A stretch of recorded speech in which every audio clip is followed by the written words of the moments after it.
Hey guys, hope you're all doing well. From my experience in life, I can confidently tell you this. The most interesting people I've ever met in my life, the sharpest people, the smartest people, the ones with a lot of resilience, the funniest, the ones with the best sense of humor, the ones with the deepest personalities, are almost always the ones who endure the hardest pain. And notice now, I didn't say they were always the kindest, because when human nature collides with suffering, people almost always fall into two categories. They either become so bitter, so sour, so angry, with a lot of contempt and resentment towards their family, friends, their society, or they become deeply compassionate with a lot of empathy and they become so merciful. Either way, what I have noticed that they always, almost always become so funny. I don't know why pain upgrades people's humor settings specifically, but it does. It's like God takes away your peace and compensates you with sarcasm. One of my sisters is exactly like this. Shout out to my amazing, beautiful sister. Those people usually have this strange energy about them because they actually wrestled with life instead of floating through it half asleep posting motivation quotes over sunset pictures. But today, modern culture teaches us the exact opposite. We're told that the purpose of life to avoid pain at all costs. Avoid discomfort, avoid friction, maximize pleasure, stay entertained, stay distracted, stay comfortable. Basically, modern society treats human beings like we're house cats. And everybody acts like comfort is the ultimate goal, the final destination of human existence. But let me ask you something, and I want you not to answer me, to answer yourself. Do you believe that if you get everything you want with zero struggle, do you think you would be fulfilled? The answer is no. You would be weak, you would be empty, you would be restless, and guess what? You would be weirdly sensitive. Suddenly, someone not texting you back becomes like a traumatic experience. Because that's what I'm trying to tell you. Suffering and pain is honestly what gives substance to your life. It's what gives meaning to your life. A few days ago, I was outside with my friend Vadim after a brutal street workout. My whole body was sore, little injuries everywhere.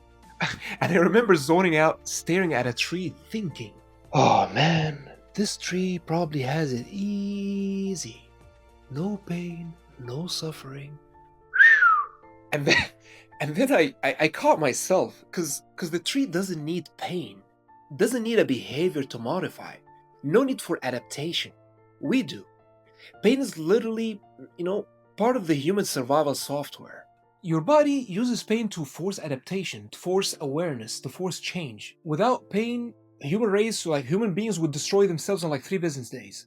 And please listen carefully because people love misunderstanding me online. I'm not saying go look for unnecessary suffering like some Netflix documentary serial killer or something.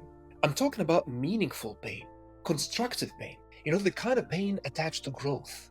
Like if you want a strong body, for example, pain is part of the deal. Like there is no cheat code around that. And by the way, trying to bypass the process is usually what destroys people. That's why shortcuts ruin people. Steroids, addictions, constant escapism, people trying to get results without earning the psychological resilience that's supposed to come with them.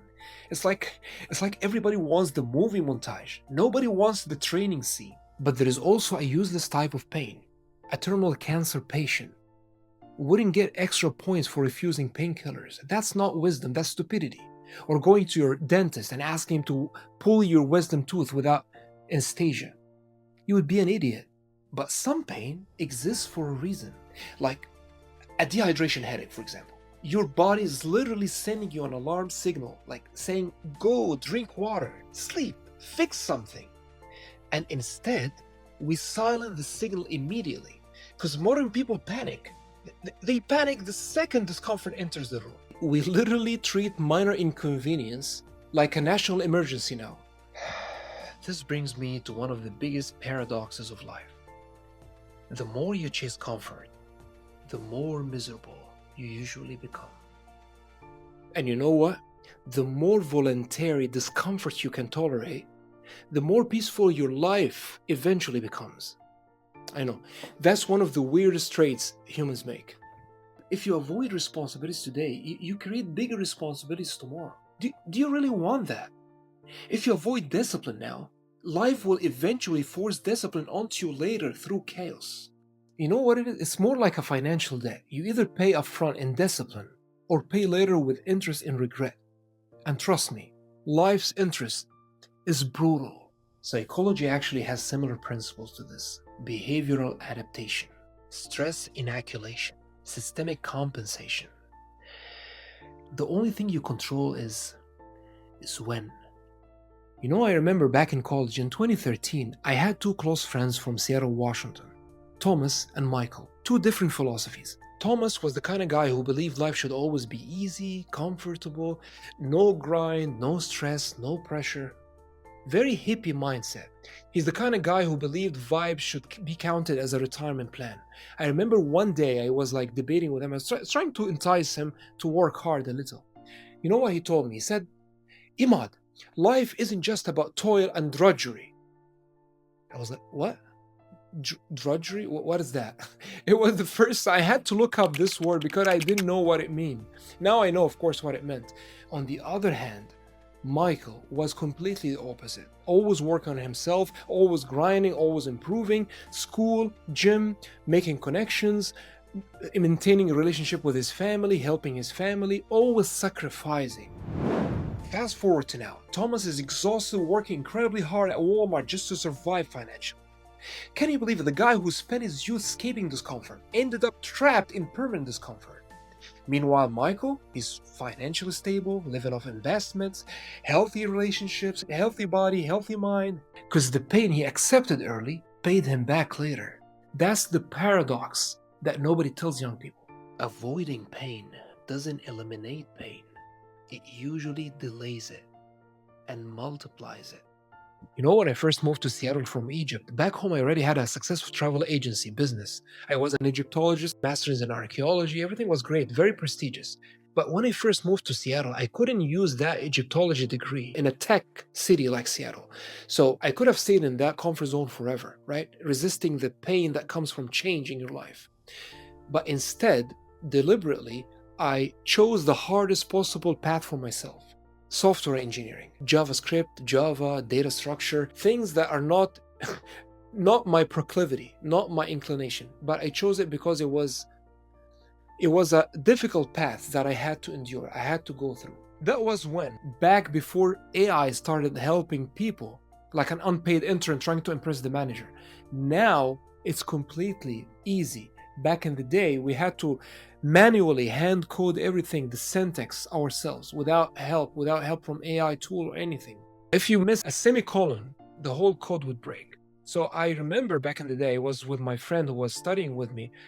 I was staring at the screen, mentally exhausted, and he was telling me, "Emad," maybe he was like debating, why did we do that to ourselves? Maybe it wasn't a right decision, but I was extremely happy because it was painful. Because I realized something important. The harder something is, the fewer people are willing to push through it. Pain naturally filters out people with low resilience.